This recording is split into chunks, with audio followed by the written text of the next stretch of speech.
Well, 680's Richard Southern joins us now. And Richard, when we fly across the Atlantic, it's always on, those bigger two-aisle jets. But Air Canada is about to change that? Yeah, they sure are. Air Canada has announced, Francis, that it's going to start flying out of Toronto and Montreal direct to Ireland using 737 planes. And 737s, these are these smaller planes, single-aisle planes. Typically, you see them on more domestic routes, Toronto to Montreal, maybe Toronto down to Florida. Up until recently, you'd never see them cross the Atlantic. But Air Canada is going to start taking delivery of more than 60 737 MAX airplanes. And this new version, which we're looking at here, has a longer range. The flights to Shannon, Ireland out of Toronto will cover more than 3,100 miles, but that's well within the plane's range.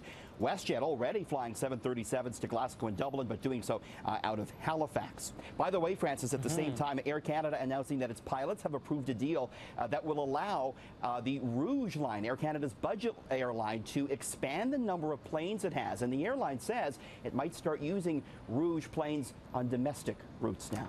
Oh boy, so we're going to be rouged all over now. Watch out for those cramped knees and ankles on Rouge. But yeah, that's, it's been successful for the airline. Air Canada stock, Francis, up a whopping 160% over the past 12 months. So another iconic Canadian company, this time about clothing company, is about to go public on Bay Street. But the question is, will anyone actually buy in?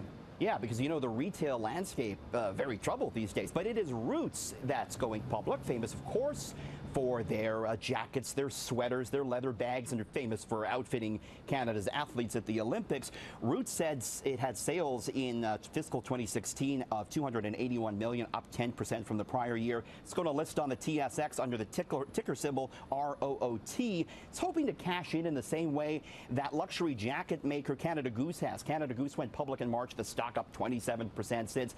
There's a big difference, though. Canada Goose is in that luxury segment, which has done well. Roots, not so much. Analysts say it might be a bit of an uphill climb for the clothing retailer. Of course, Sears closing stores, Hudson's Bay in trouble. So that retail area right now, not exactly where investors want to be, Francis. Well, TIFF is still going on, and already there has been a noticeable increase in spending compared to last year. Yeah, and this is accurate because it's Moneris, the guys that do the credit and the debit processing, and they're reporting in some pretty big numbers. So spending overall was up 15.5% over TIFF's opening weekend compared to last year's opening weekend. Hotel spending up 20.5% over last year. Restaurant spending up 7.5%. Hey, that's interesting. Fast food spending up almost 35%. Wow. So maybe George Clooney went to Taco Bell or something, or Harvey's while he was here. Foreign spending up 6.5%. We're seeing more visitors from the UK and France at this year's TIFF. And true story, I saw a picture on Facebook, Francis, of the TIFF red carpet. And you know who was walking the red carpet? Who? It was Adrian Gabriel and Talbot. And I'm thinking to myself, wait, they were together on a date? I don't know if they were on a date. They were walking the red carpet, and I'm thinking to myself, they're really scraping the bottom of the barrel for celebrities this year at TIFF. You and I obviously were not available. We didn't get the phone call, apparently. No, but, I didn't get an invite either. Apparently they liked Adrian Gabriel, so who doesn't, though?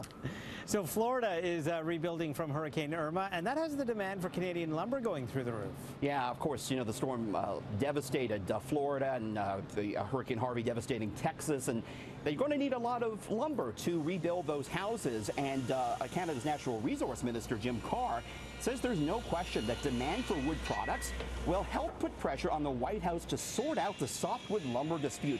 You may recall back in April, the U.S. put tariffs in place on Canadian lumber imports. And now that they're going to need so much lumber, it might help resolve that dispute. It's something we're going to watch, Francis. So there's a new vending machine company startup. It's raised millions, but it's also angered many. What's going on? Very controversial. It's called Bodega. It was started by two ex-Googlers. It's basically like your local corner store. The 5-foot-wide pantries have everything you'd find in your local convenience store. To access it, you use your smartphone, and customers are automatically charged on their credit card when they take an item out.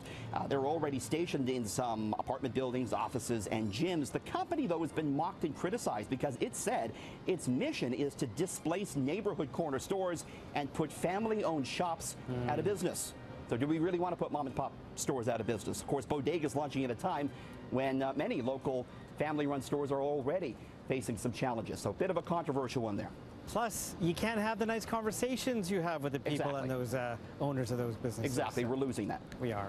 So one of our biggest songs, one of our hits, You Drive Me Crazy. And now new documents show that Britney Spears is also spending like crazy? Yeah, when it comes to cash, she's saying, give me more, Francis. We got some new documents in that show Britney Spears likes to spend. So she made $16 million in 2016, but she spent $10.9 million of it. What did she spend it on? $122,000 on massages, grooming, and nails, $69,000 on wardrobe, $24,000 on hair and makeup, and $29,000+ on her dogs. Francis, big money spent on Britney Spears' pooches. So wait, so the 112, how much for grooming? Doesn't actually include hair? No, that's hair and makeup is separate. Just like, speaking of Adrian Gabriel, I think he's also spending $24,000 on his hair these days. But Britney Spears. Wait, you have a man crush. So, you know, he's got the slick back hair. He's walking the red carpet. You know, Adrian Gabriel's a pretty cool guy. He is, and we're all jealous of the hair, that's for sure. Thank you, Richard.